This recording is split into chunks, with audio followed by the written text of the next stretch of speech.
మొట్టమొదటిసారిగా ప్రధానమంత్రి గారు యోగాని గుర్తించడమే కాకుండా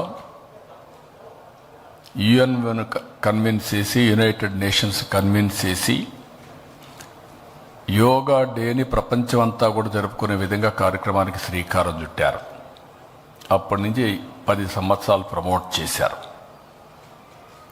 ఇప్పుడు 11వ సంవత్సరానికి ఎంటర్ అయ్యే ఈ సందర్భంలో విశాఖపట్నం యోగా డేకి అనువైన ప్రదేశం, one of the best city.